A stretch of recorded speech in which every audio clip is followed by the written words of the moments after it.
mute during our speakers' presentations. This Zoom is going to be recorded, and we will have it available on our website and our YouTube page. We will be sending out a follow-up email to all those of you who registered. So if you take a look at that, there'll be a link to the recording tonight, and we also ask you to take our survey. That will be part of it. So welcome. Thank you for joining us for our virtual farm field day tonight. That's going to discuss establishing a chestnut agroforest here in Connecticut. My name is Amanda Fargo Johnson. I am with Connecticut Resource Conservation and Development. We are a nonprofit organization of which I'm the Agriculture Programs Director. We have a variety of environmental and agriculture programs. Specific to tonight's program, though, we organize the Connecticut Soil Health Initiative, and we do that in partnership with USDA and RCS. And so over the last decade, we've hosted a variety of workshops, trainings, and pilot projects. And so back in 2019, which was our first specific, if you will, silvopasture and agroforest workshop on farm at Hidden Blossom in Union, I was introduced to Jono, who's going to be our lead and MC tonight with Regenerative Design Group. And out of that introduction and working with NRCS staff, we began a partnership of a pilot program with Adamah Farm in Falls Village. And so we began working with Shamu and his great team at the farm, and in cooperation with partners who you'll hear from tonight, we created a regenerative agriculture design plan for Shamu and the farm. And so in agreement with that, the farm has taken steps to implement the recommendations and the plantings to go along with that plan. And so that's what you're going to hear about tonight, the funding, all the pieces, all the things to kind of think about. So I hope you enjoy this. We originally intended for this to be on farm and in person, but given the current health situation, we thought that this would be a better way to do it virtually. So we're bringing the farm to you, and we hope that you enjoy it tonight. So thanks for being with us. And with that, I'm going to turn it over to my colleague, James Hyde, who's our state agronomist and employee of USDA and RCS. Jim? Hey, thank you. Thank you, Amanda. Yes, my name is Jim Hyde. I'm an agronomist with USDA and RCS based out of Holland, Connecticut. And just to reiterate some of what Amanda has mentioned, there's been a lot of effort over the years to bring in speakers and provide demonstrations and pilot projects about different aspects related to soil health. So Connecticut NRCS and RC&D have been strong collaborators working with different agencies, partner organizations all throughout the state. And just within the last several months, there's been a collection of webinars available for people to look at related to composting, strongly allied with soil health, hemp webinars talking about cover crops and no-till practices, and then just a bevy of speakers talking on different aspects of cover cropping, all things related to keeping roots in the soil, less uncovered soil, minimizing soil disturbance, all of those things associated with soil health, some of the basis of regenerative agriculture. And that's just one of the reasons that today's presentation is a part of the soil health effort brought to you by this really motivated and very ingenious group tonight. And it's really been a privilege to get to learn from Jono and everyone within this group about their different specialties that they're going to present today. So really excited to bring all of this to you today, and want to thank you all for showing up tonight. So with that, we'll turn it back over to Jono. Great. Thanks a lot, Jim. And thanks, Amanda. And thanks, everybody, for coming tonight. It's really great to have a good turnout on a beautiful summer evening, and really excited to share what we've been up to over the last several years, the last months. And so I'll facilitate us through. There's a bunch of us on the team who are going to talk about different parts to the project.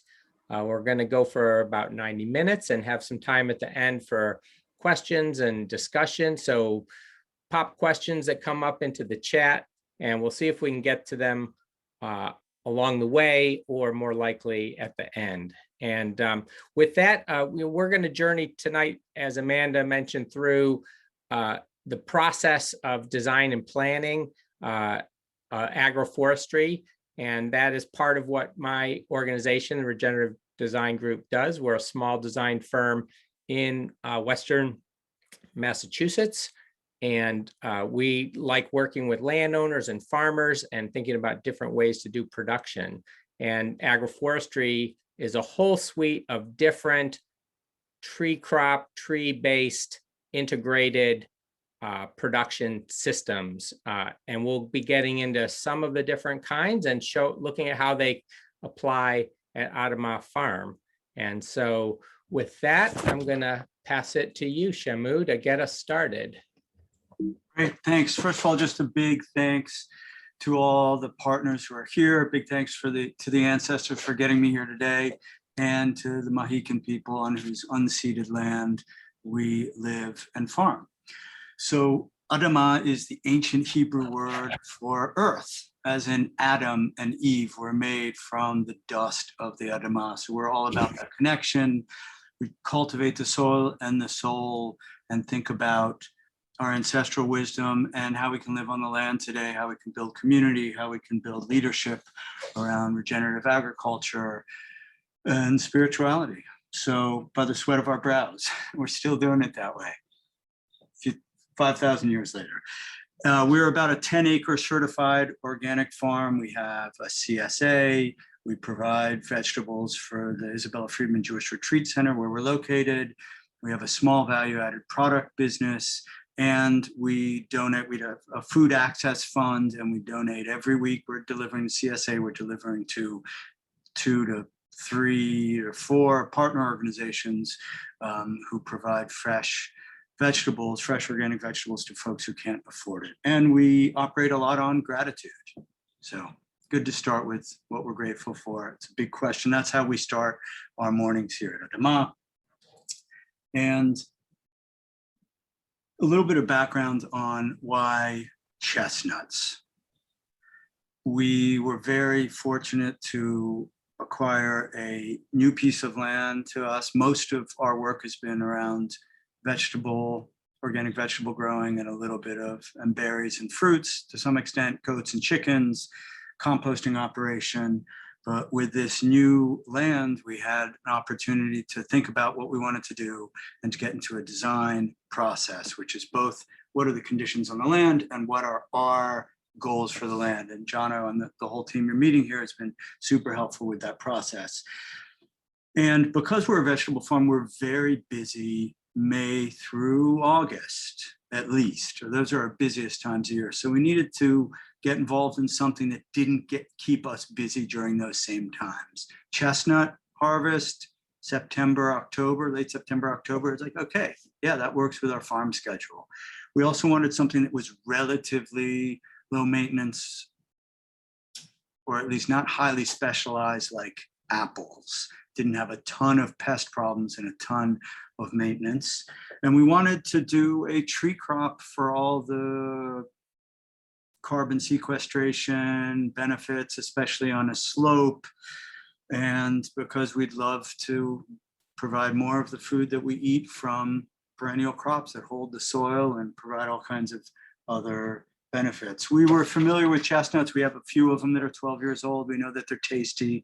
We know that they can be used different ways in the kitchen. And we know that there's a growing market for chestnuts in this country. Most of the chestnuts currently consumed come from places that are far away. And we have people who are interested in buying chestnuts. And yeah, I think maybe I'll stop right there for now. That sounds good. So thanks for that, Shamu. And I'll add a little bit onto that, what Shamu was saying about chestnuts and the bigger picture, the opportunity of chestnuts within our region. So the clarification is that these are Chinese chestnuts that we're talking about primarily, as well as hybrid crosses, some pretty complex hybrids with some of the other species, but they're primarily blight-resistant Chinese, which is a smaller tree form. You can see the center picture, top center picture is about a 12 12-year-old tree right there, about 18 or so feet tall. So they're needing full sun, well-drained and acidic soil. That we'll be looking at that for Adamah. They're very productive. Some production, and if they're just chestnuts on an acre, we're looking at 3,000 to 5,000 pounds per acre. It's a starch crop, so just like a grain crop, but growing on a tree, coming year after year without the effort of grain production. As Shamu said, demand is far exceeding our production in the US right now. And there's very little of the producers are doing any kind of value added in the US because the demand is so high. So there's this huge untapped market of value added in the US that hasn't even started to be filled. And then the integration into other kinds of production systems, which we'll be looking at some tonight, but some of these other agroforestry practices, silvopasture is trees with livestock grazed underneath, hedgerows and windbreaks, and alley cropping where there's rows of trees and then other kinds of production within the alley. So lots of different opportunities. And the picture of a article that was in our area of Western Massachusetts a couple of years ago, and then from an event that we hosted, baking and cooking chestnut into lots of different products and kind of showing it off to some of the local bakeries and chefs and building some excitement. So that's where we are. So, going to dive into looking at Adamah and this new property that Shamu mentioned that they purchased a few years ago, and the process that we go through for assessing the land and trying to see, is the land suitable for chestnuts or some of the other crops that Shamu and his team had identified, perennial crops like hazelnuts, elderberry, blueberry, things that could be alternatives or extension of the season for what they're already producing at the vegetable farm. And so this is the property in two different parcels, the upslope hill with a large field and an adjacent woodland edge area that has the house in the center on the uphill side and some adjacent landscaping. And so that field is being hayed by a neighbor right now and has some waterworks that we'll see in the other assessment maps. And then the lower fields below the road sloping down to the pond and stream channel. These fields have some drainages going through them. They're both more open, and some kind of scrubby regrowth that's there as well. So we do some other site assessments digitally, and one is aspect, which is the direction that the slope is facing. And this kind of multicolored picture gives you a visceral sense. And you can see from the legend, south is yellow and southeast is the pink kind of tan. And so the upper slope is a combination of southeast, a little bit of south, and southwest, a little bit of south, and due west. And so a fairly hot microclimate. Same with the lower fields, a lot of south and southwest facing slopes. Across the valley, of course, is the other side with the north facing slope, but that's not part of this property. So a fairly hot microclimate, which bodes well for the potential for chestnuts. So another map assessment that we do is using the LiDAR data, which gives us some hillshade information and a really close look at the topography without the vegetation. And so already we can see the upper slope on the northeast side has a drainage, a swale cutting across the slope, and then that drops the water off and is turned into a ravine that's got some erosion, a flattened area where the barns used to be previously, and some drainages that cut down through the fields and down even to the other side. So the fields that are below the road also have these small seasonal drainages and wet areas that then lead down to the low field. And there's some erosion, some of those drainages dropping down off of the field terraces, so to speak. And then the slope assessment gives us a sense of how sharp the topography is, how easy is it going to be to move around, to get in there, to harvest, to keep the area cleared. And it's pretty mild. The key on the upper right here showing they're 3 to 8%. Much of these slopes are pretty mild, with some steeper parts going 8 to 15%. And same with down below, some really mild areas, and then a little bit steeper, maybe a little bit more prone to erosion before you get down to the bottom and where it flattens out into the valley bottom. So I'm going to turn it over to Cynthia Rabinowitz, and you can walk us through the soil assessment. Can't hear you. There we go. Hi, everyone. Nice to be here. So as part of the site assessment phase, oh, that's great. Thank you. Right, enlarging it. So yeah, as part of this site assessment phase, I identified the soil series present on this hillside, both above the road and below, by examining the soil using a Dutch auger. And then I created this map showing the locations of the soil series and their relationship to the nuances of the changes in elevation across the hillside. This kind of mapping explores the physical soils information that's not provided in standard soil tests done for nutrient availability or for soil microbiome health.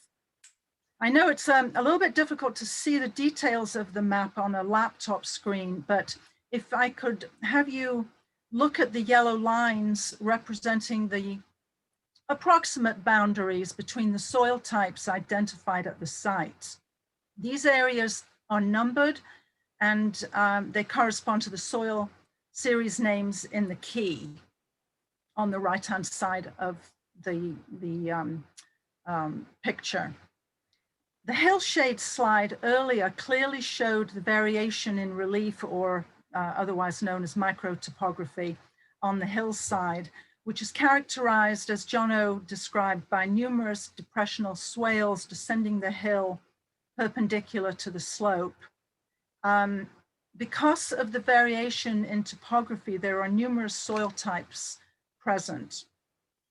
Overall, the soils in this area formed in glacial till or glaciofluval material originating from limestone and schist. Soils in this part of Connecticut are often calcareous with a neutral or slightly alkaline pH resulting from the limestone parent material. However, the pH is often tempered somewhat by the plentiful annual precipitation that the region receives, especially this year, but we usually do see about 40 to 45 inches a year. The soils then in this area that was mapped vary from the well-drained Copac and Stockbridge series to the moderately well-drained Armenia series. And also I identified very poorly drained mudge pond soils and halsey soils found in the deeper depressional areas and the area around the pond at the bottom of the hill. So the best soils at this site for the chestnut plantation are the Copac, Armenia, and Stockbridge, which are the better drained soils. All of these soils are known to have topsoil or plow layers of about 10 to 11 inches in depth. And that is what I was observing over most of this area. And that's quite good in Connecticut soils, especially in the higher elevations where erosion often has removed topsoil, leaving behind a thinner topsoil layer. These soils are friable and have good drainage combined with good moisture holding capacity. The depth of the solum, which is the living portion of the soil, ranges from 20 to 40 inches for the Stockbridge and Copache, and 18 to 36 inches for the Armenia soils. So this would be the depth to which most of the tree roots would penetrate through these soils, although it isn't impossible for tree roots to go deeper, but they won't be as plentiful below the living soil there. And that would be dependent on specific conditions, you know, as you move around the site. For more information about these soil series, I recommend visiting Web Soil Survey, which is a terrific website created by USDA and RCS. On the left side of the homepage on that website, if you click on the icon for official soil descriptions and then enter the name of the soil you're looking for, there's a wealth of very useful information provided for each of the soil series. So that's all I have for now, but if there are any questions later, I'll be here till the end. Thank you, Jono. Great. Thank you, Cynthia. Cynthia, if we could just do one quick question. Sure. Robbie was asking if you could repeat the name of the tool that you use to derive your soil maps. Sure, I can put it in the chat also. It's called a Dutch auger, and I could run and get it and show it to you, but I think if you Google it, you'll get a good picture. It's a very lightweight soil auger with a kind of a double helix tool at the bottom. It's very good for our stony, rocky soils in the Northeast, and it's great for carrying around a hillside all day long. You can, you know, it's not heavy. I'll put it in the chat. Thank you. Hey, thanks, Cynthia. Okay, I'm going to turn it over to Cara Roselle. All right, so yeah, so I'm Cara Roselle. I'm the soil health specialist with American Farmland Trust New England. And I just want to say, you know, I first got involved in this project while I was still in my role managing soil health projects with the Northeast Organic Farming Association. So my background is actually in a different soil health assessment protocol than the one I used for this site.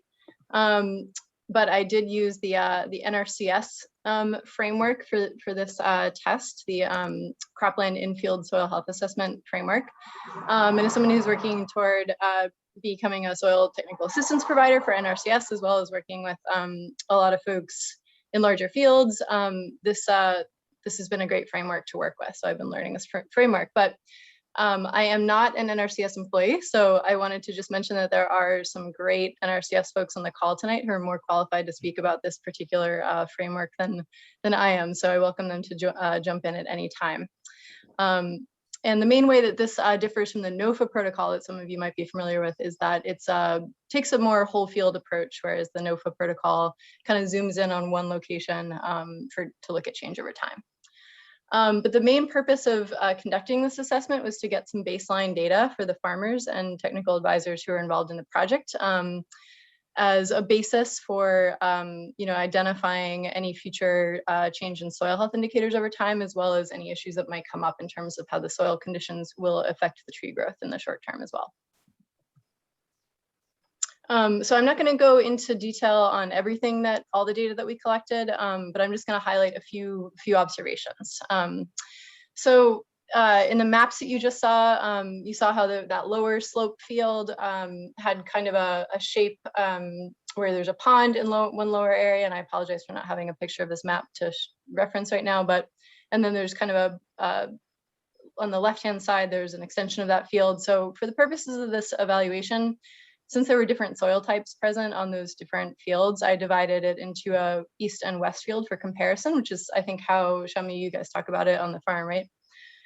So there's sort of two separate chestnut plantings that make up the whole chestnut field.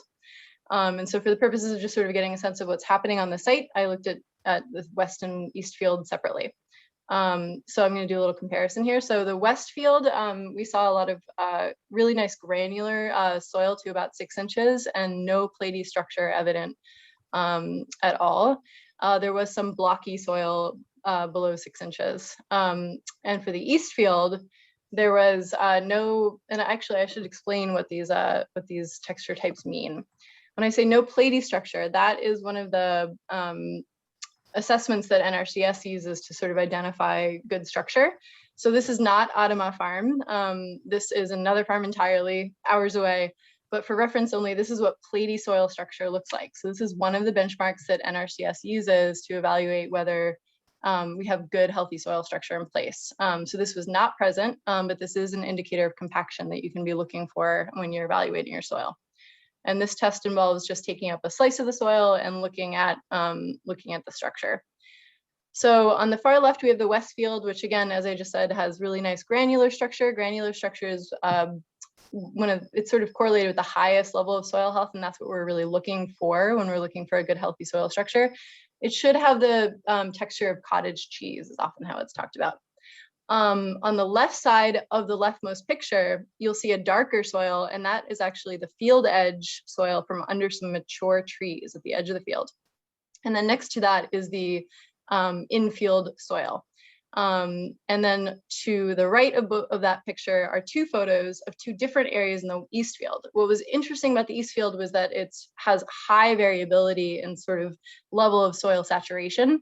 So you can see two very different examples of soil structure because of the seasonal water movement throughout the field, and saturation levels impacts the way that the structure forms. So I did see a lot more granular structure in the drier areas of the east field, and the wetter areas were a little bit more dense, but they did have a much larger O horizon, as you can see that nice dark area. In addition to structure, I looked at aggregate stability, and there's a lot of different ways to evaluate aggregate stability, but I chose to do a slump test because I was doing a lot of walking across a large field. And what I really love about this test is that you can do it with a simple, pint container. So I just used a sour cream container and a sink strainer. It couldn't be easier. Bring some water out into the field, and a trowel. And the way you conduct this test is you just take a sample from just under the O horizon, break it up to pull out any roots or anything or rocks, and then place it in the strainer. That's in a container that's full of water, and you soak it for about 1 minute to fully saturate the sample. And then you flip it out, and I just use the lid of the pint container that I have with me as the examining area, but you can bring a plastic cutting board with you as an examining area instead. And then you just sort of see how the sample has retained its structure, and what we're not looking for is for it to collapse into a mud puddle. So the way that NRCS describes this is soils with good aggregate stability will remain intact with aggregates apparent, while soils with poor aggregate stability will slump and have a pudding-like consistency.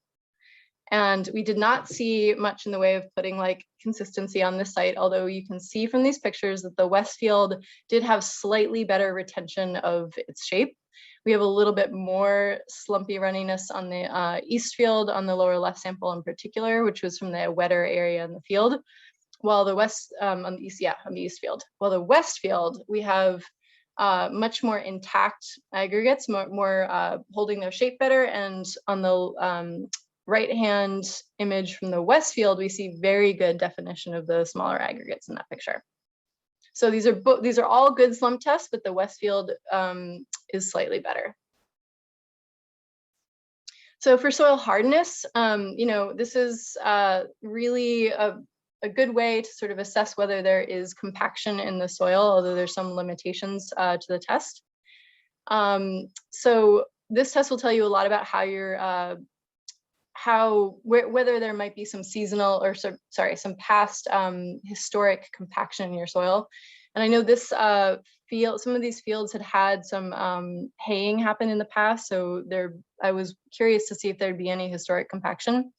The NRCS benchmark for a non-compacted soil is no PSI over 150 in the top 6 inches of the soil, and no PSI over 300 in the top 18 inches, where PSI is the pounds per square inch of pressure it takes to push a penetrometer into the soil. If you don't have a penetrometer, you can use just a wire flag and just compare across the field how far you can push it in before it bends. But this is quite an easy test to take if you have a penetrometer handy. So in the east field, most of my readings were below 150 PSI for the top 6 inches, but there was one reading over 300 near 18 inches. While in the west field, almost all of the readings, except for 1 out of 8, were over PSI, over 150 PSI in the top 6 inches, but no readings over 300 to 18 inches. So what that means is that using these readings, the east field soil would seem to be a little looser in the top 6 inches, but at least in one area, a little more compacted at about 18 inches. However, the issue with this testing was that, as we said, the east field was wetter than the west field. And so therefore the east field readings are unfortunately a little bit less reliable because the penetrometer is highly influenced by soil moisture, and it will read lower in wetter soils. So it would be good to repeat this test in a drier time of year, which I don't think we've had yet. But maybe this fall, if we get a good run of dry weather, someone can get out there with a penetrometer and see if we can get some more representative readings. For infiltration, this test measures the speed at which 1 inch of water drains into the soil. And interestingly, we had great infiltration rates at 2 locations in the west field, and both of those were under 15 seconds. While in the east field, I actually stopped the clock both times at 35 minutes with no real change in the water level, which is a really dramatic difference on those 2 sides of the field. I'm not sure if I mentioned this earlier in the structure section, but the west field is generally a little bit sandier, and there are areas in the east field where there was more silt. So I think Cynthia probably identified that too, with some of the areas in the east field having some of those amenia soils versus the Stockbridge loam that's more prevalent on the west field. So overall, my field observations are, that generally the site has excellent soil cover. It was completely covered in living plants and very high biodiversity. We saw lots of different species, lots of different insects when we were out there, lots of different birds. It was just a really fantastic biodiversity. But as I've mentioned, there is seasonal water movement across the fields and significant spatial variability of that field saturation. The west field is sandier, better drained, and drier than the east, with quick infiltration and greater aggregate stability, as we saw from the slump tests. The east field, on the other hand, was siltier, had areas of very wet soil and overall okay aggregate stability and slow infiltration. The soil was actually darkest in color under the mature trees in the west field edge, but it was similar in color in the east field between the field and the field edge. But the field edge vegetation in the east field was shrubby, right? So it's not a direct comparison, but what that indicates to me is that perhaps it's a preview, that nice dark soil we saw on the far left of the structure slide is perhaps a preview of where we can get with a mature tree planting in the future on this site. For me, as somebody who's really enthusiastic and interested in looking really closely at soils and how they interact with plant communities, what I would be interested in watching and tracking on the site, if I were to go back on an annual basis, would be how will the species composition and biodiversity indicators change as the chestnuts mature? How will the soil wetness variability affect the growth and crop yield? And how will that change across wetter years like this one, drier years like we've had in the recent past, and overall? How will the chestnut trees interact and impact with the soil moisture levels in the field? Will they draw up more of that water in the wetter areas? Will they help to buffer the drier areas and make the soil more consistently moist in the drier areas? And will the soil color under the chestnut trees eventually become comparable with that darker soil that we saw under the field edge trees? These would be all things that I'd be really curious to sort of track and follow as this very exciting chestnut plantation matures. So I'm going to leave it there for now, and I'll hand it back to you, Jono. Yes, great. That was super, Caro. Really appreciate it. Caro Roselle of American Farmland Trust. And we will go back here. Yes, some really great questions and some great baseline information to help both decide what kind of system makes sense here, and also some baseline data to use for tracking over time going into the future and seeing how the conditions change. So from that point of gathering information and then also having the goals that Shamu talked about, the process really brings us to playing with some different kinds of options for layout, really exploring what the possibilities are, what kinds of densities, what kind of crops, different locations. The driving goal, as we've been talking about, was, are chestnuts suitable here? There's the more western field shown here in this left graphic, and the east field, which includes all these areas over here, with some wetter zones and some drier zones. So we were, the next step was thinking about some possibilities of, let's see if I can zoom in a little bit and see the couple different layout possibilities here, with some elderberries, using these wetter seasonal channels and wet areas down through the fields, some trees, in this case, the rows spaced 40 feet apart. These are showing trees that are about 15-foot diameter, so they're not mature. They would need to be thinned at a certain period, probably in the 15-year range, possibly a little bit longer than that, depending on the growth. And then over here, showing this east field, here's a different kind of alley cropping with hazelnuts in the alleys of wider spaced chestnuts, more at a 50-foot spacing, and hazelnuts grown in those alleys. So that was another option that we were playing with, and then the simpler of option of some very widely spaced rows, giving a lot of room for different kinds of alley cropping management possibilities. And so, so I will go to the next slide and then hand it back to Shamu to talk about kind of what they were thinking with this layout. The layout that they had decided on with, as we conferred together, was a very densely spaced trees at 25-foot rows and 25 feet in the rows, and utilizing this for an initial phase that could then change over time, that could be thinned, could be have different kinds of management in the alleys. And so, Shamu, do you want to talk about how you're thinking about this and what kinds of considerations you had in the layout? Sure. And I'll just say that, you know, we're in phase one, and we wanted to bite off something that we felt like we could do. So more tightly planted spacing, predominantly in this western field. Maybe in the future, we'll get to thinking more about the elderberries in the wetter zone, and starting with 25 by 25 foot spacing. So that would allow both for some loss over time of some trees naturally, and for pruning.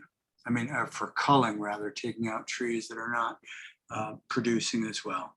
So yeah, this is phase one, and biting off what we thought was doable, especially with the amount of time that the field prep took, which was considerable, and with all the exciting changes over the last year and a half with COVID.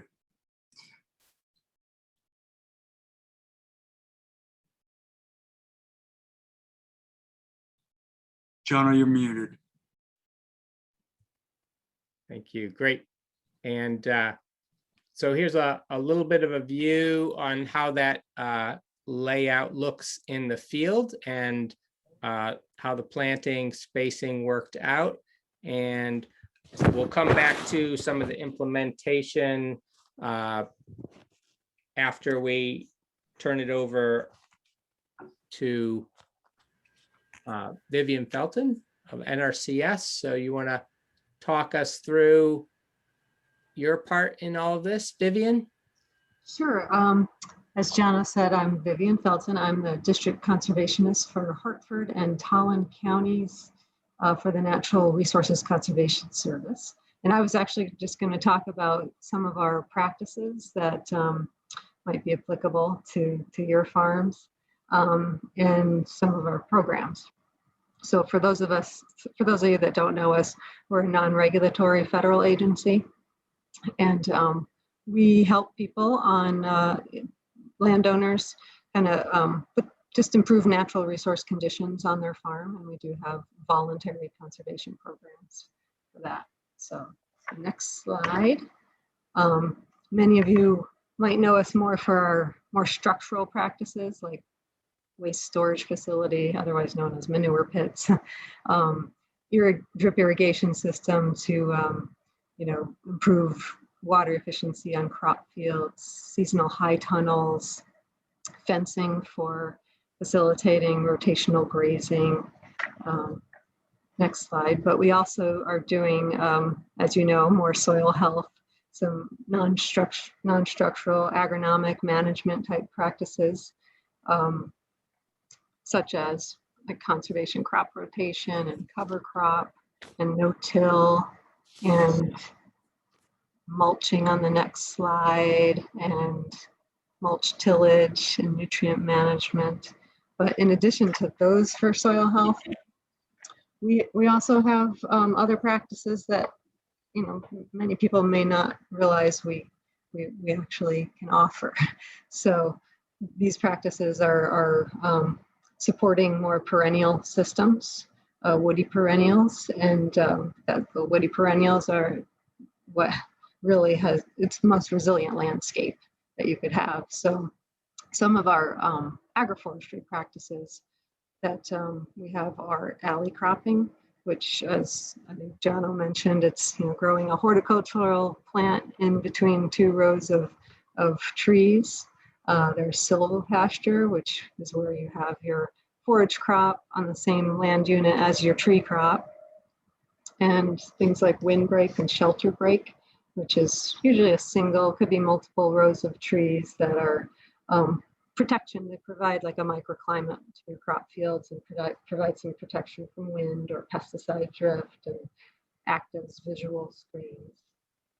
So other practices on the next slide is the riparian forest buffer, which is trees and shrubs planted along a stream side to help improve water quality.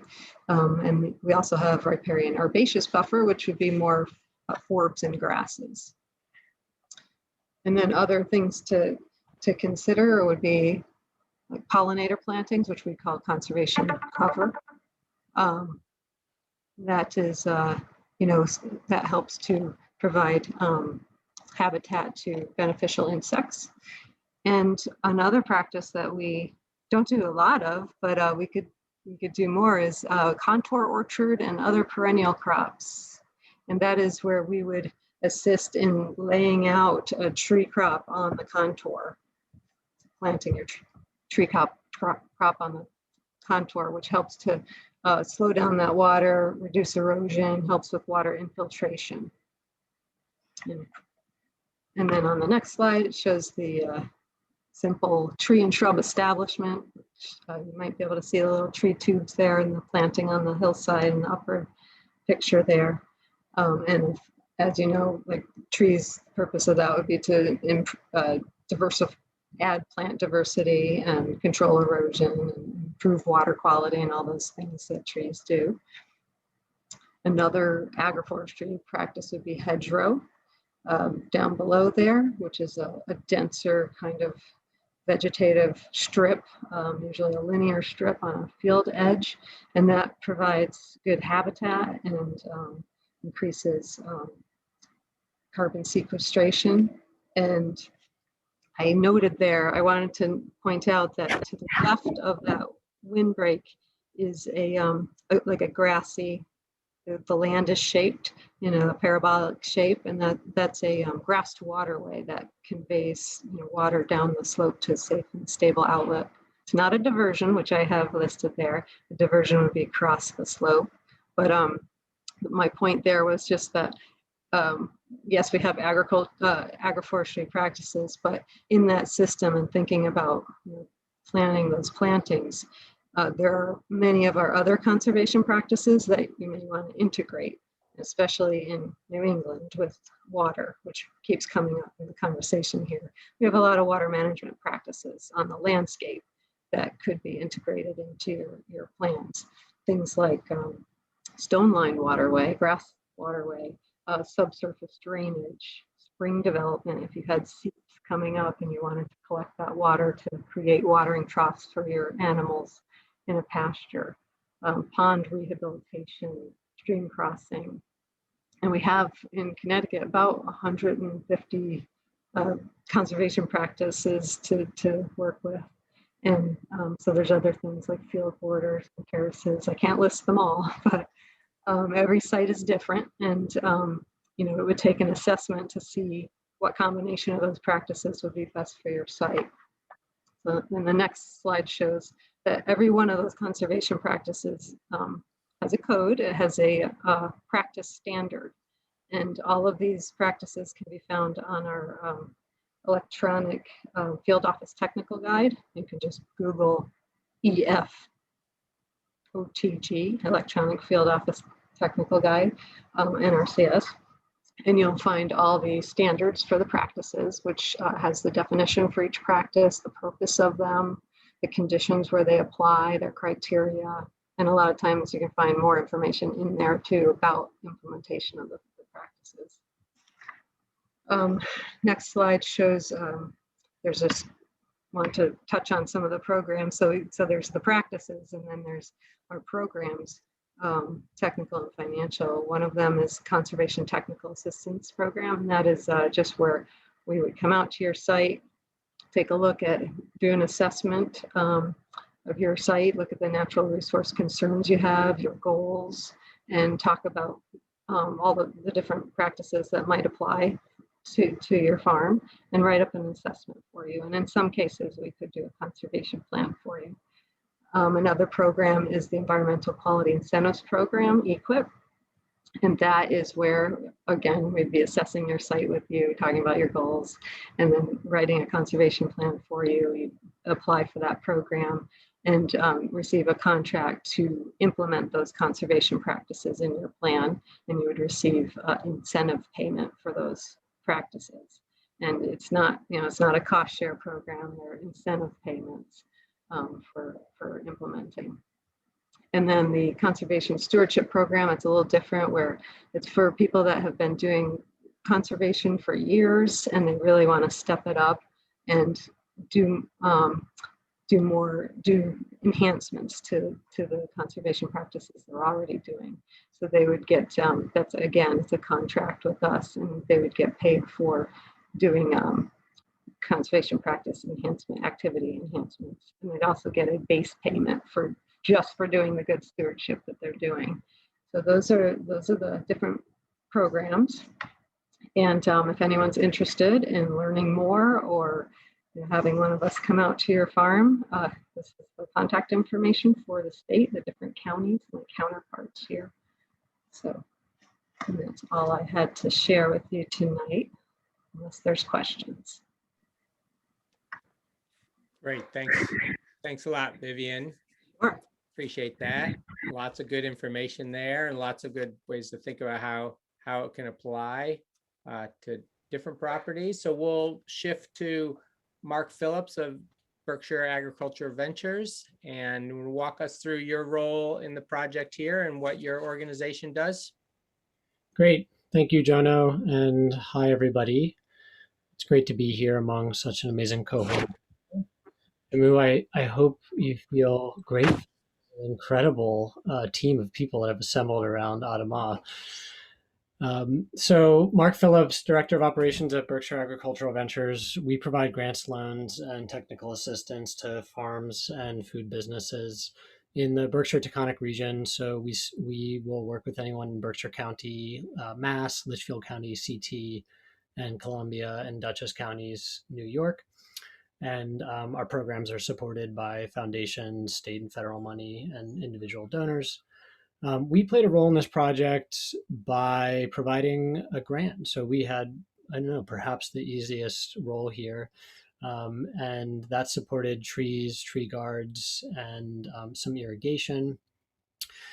And Shamu came to us with effectively a shovel-ready project. So it's very easy to support this project because so much planning had already been done, and very high quality planning at that, more than a lot of other requests we receive. There are essentially three ways that we can support agroforestry development in our service area. We do technical assistance, we have our grant program, and then we also have a loan fund. For technical assistance, that's a cost share program that typically pays for an outside consultant to provide some form of business assistance to a food or farm business. Site planning and orchard design would fall under the umbrella of that technical assistance program that we have for folks who are at that phase of their project. For grants, those are awarded on a case-by-case basis. And for agroforestry specifically, we're primarily interested in shovel-ready projects that have already been through a planning process where soil testing has been performed, some degree of site analysis, and orchard design, and any business planning. And so, as I said, this is what made Adamah Farm a compelling fit for us to offer a grant to. And then the last thing I'll share is we operate a loan fund that has a 5-year term limit, and typically can fund projects up to $50,000 or requests up to $50,000. And in theory, this could be used for agriculture or for agroforestry. And I say in theory because the loan fund in particular needs to go to a business that has the cash flow to pay it back. And with a 5-year term limit, we're somewhat limited for chestnuts because they don't start generating a yield until 7 years or later. But a farm that maybe was diversified and had other streams of income could use a loan from us to support agroforestry. So I'd love to talk more to folks and just want to celebrate Shamu. I think there's some other pictures here too that we can look at. So this, we usually do a site visit when we get a request. And this was, I don't know, a very cold moment this past season. There's a few of us there with Shamu, and there's one of the mature chestnuts on site. And then the next photo is a photo of the planting day, which Shamu, I assume you're going to talk about this, but this was a community planting day that everyone was invited to. And one thing really stuck out to me about this that Shamu said, which is, because the extra financial support was there through Berkshire Ag Ventures, they were able to purchase higher quality tree protection materials, which to me means there's a higher rate of success for the entire orchard. And on our end, none of the project would have been possible without the considerable prior planning efforts that had taken place. So I think this really is an impressive group effort that has happened here, and I hope it's just the first of many. And folks, if you want to reach out to me, I included my email there, and I'll put it in the chat box too. Thanks. Great. Thanks a lot, Mark. Great to have your involvement and NRCS involvement, and really making this a large team effort. And we can dive into some of the steps that you went through, Shamu, of pulling this all together, from the design and planning to laying it out, and then talk us through putting it in and the steps that you went through and the work that it took to get the field ready. So I should say, because there's a flatter spot at the top of the West Hill that, as primarily as vegetable growers, we got excited about maybe using at some point in the future for vegetables, changed the initial design a little bit and moved a bunch of the planting, a third of the planting to the east field. So that was part of the consideration there. But basically there was, well, probably 8, 9 dying ash trees and bittersweet vine and barberry and multiflora rose, a lot of brush, especially in the western half of this field. Interestingly enough, makes me think about Caro's comments about, you know, soil, the soil structure in the western half, because it really was, it was transitioning slowly into forest, a good part of it, because it was quite brushy. There was a lot of woody stuff that made, you know, that makes starting a project like this tough, and it has a lot of soil benefits. And John, maybe we'll talk a little bit more about how, rather than imagining an orchard of chestnut trees surrounded by grass that's mowed or grass that's grazed by sheep or goats, how we can imagine a more complex ecosystem there with more woody debris, for lack of a better word, holding on to more carbon. But yes, there was a lot of brush cutting, there was a lot of chainsaw work, there was a lot of mowing. Yeah, that was a super big, it was a big part of it. It was a lot of work. Measuring, flagging, figuring out how we were going to go across the slope, and measuring out and flagging, and also changing the spacing a little bit, because there are a few existing mature sugar maple trees that we wanted to keep, that we kept, that are there, and working those into the design. Getting a ton of mulch. We're big mulchers. We're big celebrants of International Mulch Day and the regional mulch celebration days. So we got as much of it as we could and distributed the piles so they'd be accessible. And talking about community help and volunteers, mulching is something that's useful, and it's a great thing for volunteers to do. It doesn't take a lot of skills or specific information. We also took the time, because we had some time and some help this winter with volunteer help, to collect a ton of cardboard and custom cut the cardboard to fit around these tree tubes. And what Mark said is very true. I wouldn't have spent as much or more on the tree tube and the tree protection system if we hadn't gotten the grant, for sure. And I spent a lot of time there this winter and spring and saw a lot of deer trails and a lot of deer poop, and it made me concerned. So this is the ultimate in deer protection that I could find. I talked to a lot of people about it. The Plantra 6-foot tubes with a fiberglass stake, and yeah, these came highly, highly recommended. And I certainly think and hope they were worth the investment. To chime in, so in addition to the deer protection, they're also they are ventilated so that they don't overheat, but they create a little greenhouse environment that really encourages the growth, and then they're oriented to grow very rapidly upwards. So though they do have pretty spindly growth for a number of years, once they get out of the tubes, then they start to stiffen up, and within a year to 2 years of getting out of the tube, then the tube should be ready to come off. Jono or Shamu, can you talk about the cost per tube? Yeah, I think it was about $6 for the tree protection. And it's the tube, it's the stake, it's the little twist ties, and a little netting that goes on top to prevent birds from nesting in there. I don't have all the other, I'm sorry, I can't share with you right now a budget of the whole project, but maybe at some point this winter, when there's more quiet time, to sit down and pull that together and share it.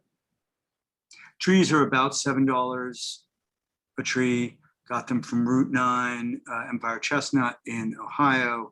Took their recommendations on specific varieties of Asian chestnuts and some hybrids. And when you're buying 200 trees, it's about $7 a tree. And the tree protection was about $6 a tree. And I could throw in some numbers just from a few projects that we've worked on the implementation side, which can vary greatly. The disclaimer is it really depends on what's being included as far as lease fees or equipment, but implementation could range in the $2,000 to $4,000 an acre arena. So some projects that we've seen are coming in somewhere around 3,000, but it could be less, could be more, depending on those other factors. Jonah, does that include labor or is that materials alone? That includes some labor, yes. Again, depending on how you factor in the labor, I'm going to show a little bit of the Big River chestnuts where I've been working a lot and includes some of the labor, but not all of it. Donna, how are we doing on time? Should I get into some of the big design management questions? We're good? We're doing great. Let's keep Okay. going with this implementation and the planting part. Okay, so all the planting spots were pre-marked with little wire flags. The trees are, we're buying dormant bare root trees that are shipped in, kept them in the fridge until the planting day. One of the challenges, part of our mission is to do educational work and to expose people, to get their hands dirty and get people thinking about where their food comes from and thinking about how we treat the land. So doing planting days was a wonderful thing. And sometimes it makes the timing challenging, especially when it was a rainy spring and all that. We did use a mycorrhizal inoculant from Fungi Perfecti. So all the trees were sitting in a bucket, all the saplings were sitting in a bucket of water with the inoculant for 2 hours before planting. We dug holes and John and I talked a lot about this issue about not too deep. Often with volunteer plantings, people tend to plant the trees too deep. So that's a bit of a challenge. You have to have a way of doing quality control and checking what's happening and doing some compaction of the hole directly underneath where the tree is going to be planted. I really encourage people to physically use their arms and really, it sounds counterintuitive, but do some compaction of the soil underneath, where the tree was sitting so it doesn't sink. We did have to apply sulfur. Our pH is very close to 7. Yes, not ideal for chestnuts, but we feel like adding the sulfur we don't know how often we'll do it, but every few years is still worth that amount of effort. Then we had cardboard and mulch, post, tube, and the netting. That is pretty much the whole planting process, step by step. And Shamu, do you want to touch on the seedlings that you're purchasing and what your thinking was around that? In terms of, yeah, purchase of plants and why those varieties, why those plants? Yeah, so I talked to a lot of folks. I went to several webinars and really just took people's recommendation was that Route 9 Empire Chestnut was one of the premier nurseries. And I described to, I'm forgetting his name right now, but the gentleman there, the site where we were, climate, a little bit of microclimate. And he said, let me make the varietal choices for you. And I said, please. So appreciate someone's expertise. Yes, Greg Miller. That's, yeah. There's a quote, there's someone in the chat room. Greg Miller at Route 9 knows more about chestnuts than anyone in the USA. So this was Greg Miller's recommendation. I did not second guess any of it. There were about 9 varieties that I had written out. I don't know if they turned out in one of our slides or not, but happy to share that with you.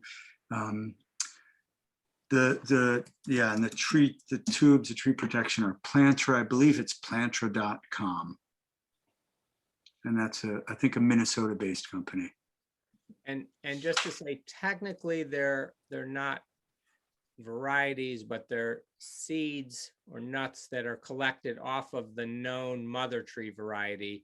So they are seedlings with some amount of genetic variability. And there's a lot of discussion between planting seedlings versus trying grafted trees, which you can also purchase. Grafted trees are significantly more expensive, and there is an incidence of graft failure that can happen within a few years to a few decades after planting. And so there's a lot of work to try and figure out what's happening with that. But on the other hand, there's a lot of people saying, let's just put in a lot of seedlings within this region, and we'll have our own regional selection happening over time as people start to learn which seedling types do better than others and in which conditions. So that's sort of where that recommendation comes from. Okay, so let's go to just really quick, there was a question about design costs. So I can speak for Shamu's project. We covered the design costs with you guys, but when you were talking about an average of $2,000 to $3,000 an acre, were you just doing supplies and labor, or was that design cost included? Just for clarification. That's not including the planning, the design, etc. And so there is a whole nother discussion we could have about that, about ways to work with someone who can give advice and technical support from our work, trying to do train the trainers and get service providers up to speed, or working with organizations in our area, working with organization like CISA, Community Involved in Sustaining Agriculture, which gets grant funds and gives the farmer the opportunity to work with us, organizations like Berkshire Ag Ventures. So there's a lot of creativity that needs to happen in order to do that kind of technical support. And it's in addition to the cost of the implementation. John, I realize we haven't talked about water or voles. And I know people, I'm sure people want to hear about water and voles. So another reason we chose these tree tubes is, and this is partially from talking to a lot of other folks, seeing vole damage, meadow vole damage in our annual fields and in other small orchard we have. If you don't do tree tubes and you do wire cages, then you have to figure out an additional protection against voles, because the vole damage in the winter can be so significant. And Jono can tell some horror stories, and those certainly scared me into an option that would protect both against voles for the most part and against deer. And just to say, we mulched pretty heavily because of what it makes easier in terms of weed management, because of soil health, because of moisture management. And the recommendation that I've heard Jono and others say is that in the fall, before the winter, to rake back the dense mulch wood chips from the tube so we don't provide cover for the voles. So that's another thing we're thinking about.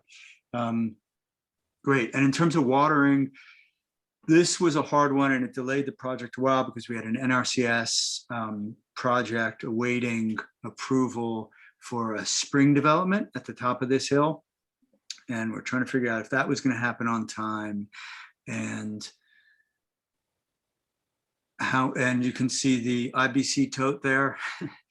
The big cube, that was a backup water system, because we didn't have an easy access to water these trees. And it made me nervous putting this many trees in, and who knows what the weather would be. how much rain we would get. So the backup system were these totes. And I've so far just literally bucketed water off the back of a truck, about 2 to 3 gallons per tree once in May. And I don't expect to have to do it again for reasons that are obvious for people who live in this place right now. It's been very, very wet. I have weed whacked around the mulch piles around each tree twice in the last, I guess that's 6 weeks or so, especially because of the presence of bittersweet vines that we're starting to reach out and wrap around the tree tubes and shade the trees. And I've done some just visual checking of the trees. Again, these tubes are they're like a, what is that called? I just forgot the name of the corrugated plastic, and they're translucent. You can see through, so you can see the green of the trees, the leaves. It is quite a bit of work to get the tube, well, not so much work to get the tube off. It is quite a bit of work to get the tube on without damaging the sapling that's growing quite tightly in there. But I have looked at a bunch of the trees, and they've put on an average of a foot since we planted them in the end of April.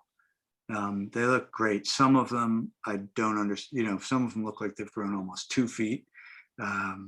And yeah, but the average I'd say is that we planted them as, again, dormant, no leaves, average 24-inch, 2-foot seedlings.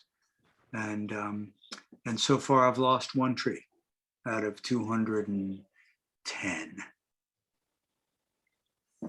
And the main challenge you've been facing so far, Shamu, is the weed management in the alleys, and you're doing that. Some weed whacker, some tractor mower. Yeah, bush hogging. Yeah, and I'm not trying to do it everywhere. And you can see that I left piles of brush, partially because I didn't have time to move all of it, and partially because we're trying to build organic matter in the soil. Maybe at some point chip that if you can afford it and have the time to do that. But I don't, John, you have some more recent, more verdant slides from what it looks like now. Doesn't look quite this tame. That's an early spring or a later spring. So. Yeah, here we go. Thank you. Mm-hmm. So it's a good diversity of vegetation. We do have a lot of really beautiful bee balm and monarda. Unfortunately, we also have poison parsnip. Been working hard mowing that, and also hay fields up top. That's been a challenge. The poison parsnip, you can see it right behind the monarda in the picture on your right. Oh, I see a bunch of it in the picture on your left. And John also alerted me to the fact that goldenrod is allelopathic. It releases chemicals that discourage the growth of other plants, which makes sense because I've been watching some parts of the farm, fallow parts of the farm, get taken over by goldenrod. So I have been also mowing to suppress the goldenrod a little bit so we could have a little more plant diversity there. And we'll be moving in rotational goats and sheep in between, in those 25-foot alleys in between the rows, with electric netting soon. Is that soon as in this yes. summer, fall? This summer. Mm-hmm. And so that'll be part of your weed management program. Yeah, for sure. And I should say there's a very healthy understory of poison ivy. The goats do love poison ivy and the bittersweet vines. So it looks like good goat food right now. Great. Amanda, are there any questions relating to some of the implementation, the maintenance? There was, I think, one question earlier on that was just asking about the field prep in more detail. So I don't know if you want to take that now or later. Sure. Why don't you want to speak some more to that, Shamu, the field prep? Well, there wasn't a ton of field prep besides removing, mowing down some of the brush and taking out dying ash trees. That, and doing some mowing just to have access around the field. There was a lot of walking and looking and measuring. There was, uncovering some big rocks to avoid that. Those are that's the majority of the prep we did. And then, in terms terms of the herd, I don't know if you see that question. Yeah, they're going to only be in the alleyways. There will be no trees within the fenced in areas. We've got 25 feet in between. That's, I'm just going to run long paddocks. Eventually you could have sheep that maybe could have Yep. trees within the paddocks once the trees are quite large, but that'll be a number of years for that. Yeah, and I don't know, John, if you want to talk about, since you have your chestnut farm is what, 3-4 years ahead. You want to talk about what's coming? Yeah, we're going to look at a picture of that. Oh, so great. Before we do that, we're going to segue to a little bit of looking at the whole additional property that Shamu and his team, they purchased. And as part of this planning, we also just took the opportunity to think through what other kind of agroforestry systems, what other kind of activities could be happening on the property here. And so this is just a kind of a quick pass, simple, looking at some just conceptual spacing and not really much on species, identifying species, but the highest part of the field, very top of the property, there's a wind that's coming from the northeast and north, and so there's a potential for a windbreak that could work here, and it could be with chestnuts, it could be with other nut trees or timber trees, could be a single row, as Vivian was mentioning, or double row windbreaks are fairly common as well. We were looking at alley cropping, since this large field on the upper slope is being hayed. Putting very widely spaced rows of trees would allow that haying operation to continue fairly far into the future, and you would begin to get an additional crop, as well as stabilizing the soil, improving the soil, sequestering carbon. And these woodland edges that have a lot of disturbance, we saw that erosion channel, an opportunity for restoration, of course, always is the opportunity for restoring and improving conditions.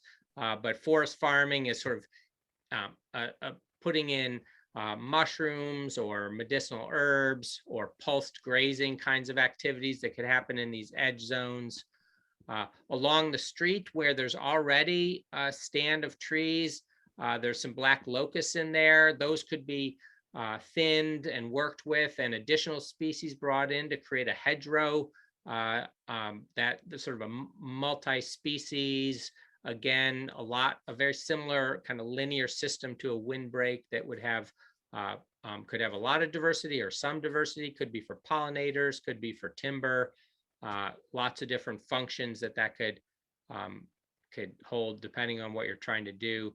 And then down as you get into the lower, adjacent to the pond, the bottom of the valley, the bottom of the slope, there's a potential for a pond buffer, riparian buffer, and we were looking at the classics there in our area are elderberry, blueberry.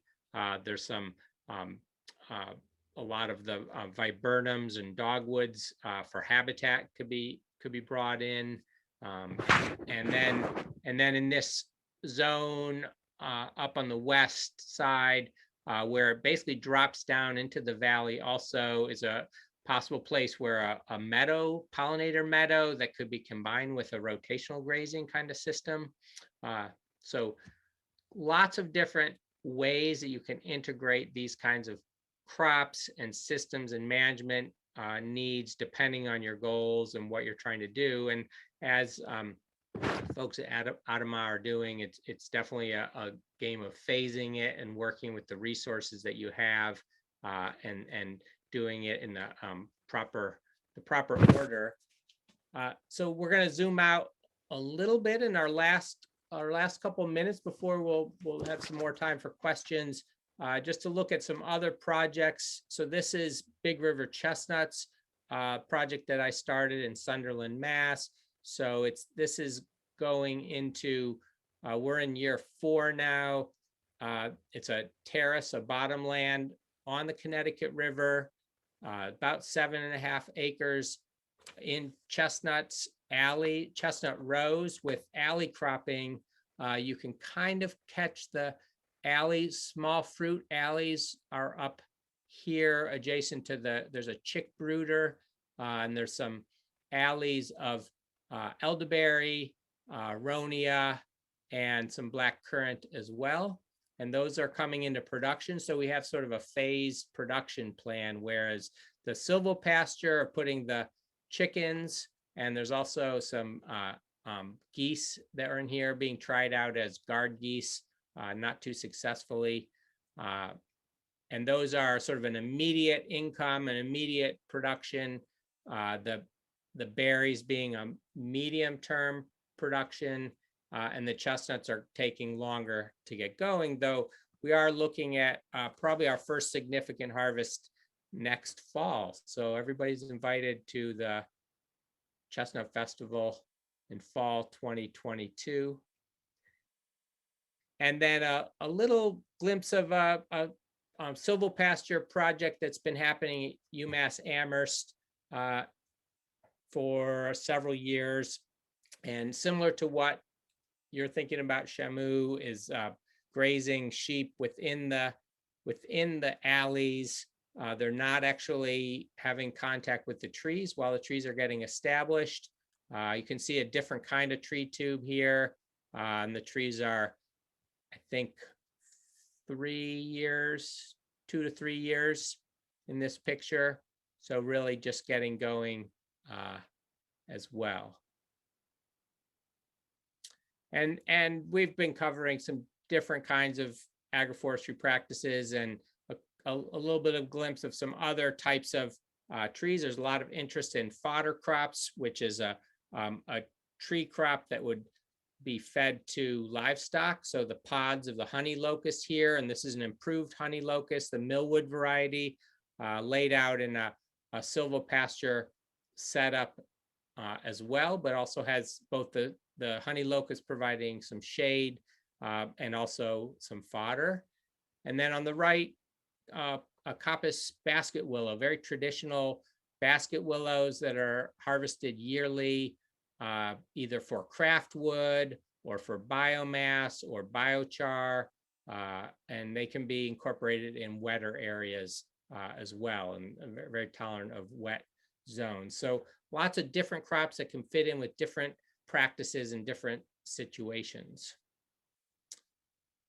So with that, we'll say thank you. Thanks everybody for your attention.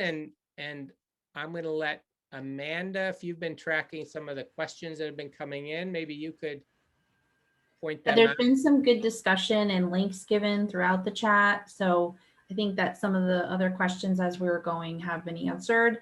There was a suggestion though, for when the tubes come off, that there would be a latex with water combo painted on the bottom portion to prevent sun scald. And then there was a question about, for you, Jono, how you're filling that water tank. Yeah, great. We have rights to the water on the Connecticut River, and our neighbor farmer is utilizing that during dry periods. Haven't quite got set up for that yet, and we're lagging a little bit on getting our irrigation set up and doing it pretty much by hand with tanks. And that tank there is filled from town water, actually. There was also some mention of the floriculture benefit of colorful willows like scarlet curls. And then there's some love, I think, from Shamu's team over there. So I'm not sure if you want to let people unmute for the last couple minutes, if there's any questions people want to just directly come on and ask at this point. Sure, let's do that. That sounds great. Are there other questions, other comments, or thoughts that have come up from folks? Love to hear from you. Yeah, if you just want to raise your hand and we'll go that way maybe, unless there's not many, you could just start jumping in and saying hi.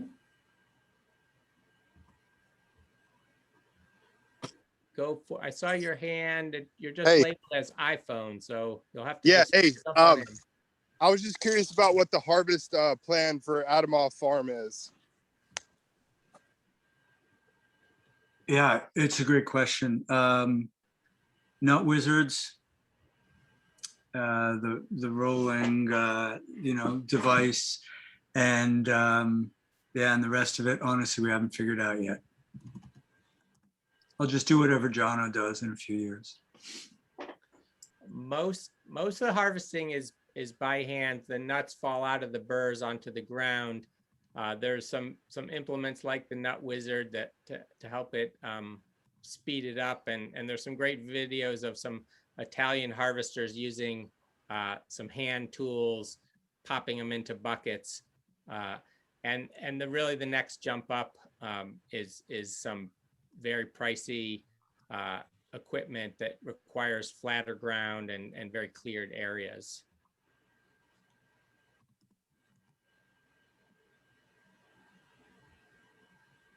I don't know if Michael, you want to speak to that at all?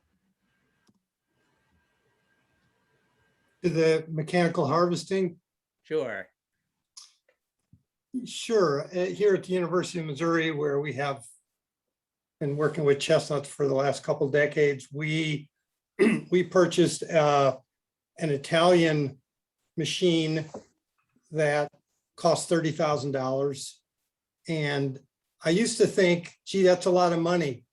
Then I went and visited a landowner who's going to be establishing a bunch of agroforestry in our area. And I went into his giant equipment shed, and he had $1 million worth of equipment for corn harvest. And I thought, this is nothing, absolutely nothing. So anyway, we can harvest easily 1,000 pounds an hour, no problem. And it works on a vacuum system. You have to keep when you're ready to harvest, you have to mow your orchard like it's your front lawn. And so it's an easy pickup surface to pick up the chestnuts off the ground. And because chestnuts typically have at least one flat side, you need something that sucks them off the ground. You can't just use the same kind of harvester that you would use for a walnut or pecan. But it's working for us as long, we have a little bit of slope, not a lot of slope, deep slope, it's going to be a problem. And Michael, while we have you here, could you speak to, are there groups of farmers within an area that are considering purchase equipment like that? Is that something you could see as feasible? Yes, I think that's feasible. My part of the country, unlike Wisconsin, Minnesota, is not really co-op minded, which is to their detriment. But I think it's the perfect kind of thing for a co-op to do. Because, if we get any reasonable size orchards, 10-acre orchard, you're going to be at maturity, say 15 years, you'll be at 20,000 pounds. And if you have a 50-acre orchard, do the math, even if it's just 2,000 pounds an acre. So when you get larger, you really have to do that. Otherwise, you can't pick them up. And because chestnuts are 50% moisture, they have to be picked up essentially as soon as possible and put into cold storage. So they cannot sit on the ground. So, yeah. Great. Thank you. Thanks. Other questions? We've got just a moment or two and maybe a couple more questions. There's some dialogue about UPIC and the plan for harvesting some of the other value-added crops there. Well, I could speak to the berries that we're growing. I mentioned it's the plan, right? None of them are really laid out for commercial harvest. We're not quite big enough to be considering that kind of equipment. And so we would be doing a combination of UPIC and we pick, and we would pick it and are looking to do some minimal processing of berries, freezing them and selling them as frozen berries through the season, and with very local sales to individuals and to bakeries and restaurants that want a very high quality regenerative agroforestry grown product. I bet some of the farm stores in the area would buy them too, Jono, Yeah, I think so. for resale. Other questions? There's a mention of traveling over 100 miles for UPIC at Redfern Farm, which is amazing. Yeah, my understanding is that he doesn't do any picking himself, and that he pretty much sells out with people in the area coming and picking the nuts in his orchard. And Redfern Farm is, especially when you think about being out east, Redfern Farm's in the middle of nowhere to population. So there's people that come from very long way away, and they're still happy to do it and pay him $2.50 a pound to pick them up, which is a pretty good deal. yeah, pretty amazing. Great. Well, I think that we'll end it there. It's been really great to have this discussion, and to be continued. This is a growing, evolving movement of people doing different kinds of agroforestry. I want to give a thanks to Shamu and your team there for all that you're creating. It's really inspiring. And thanks to everybody else on the team for all your parts that you play. This is very much a team effort. And so really appreciate having everybody here tonight. And with that, we'll say take care and see you next time.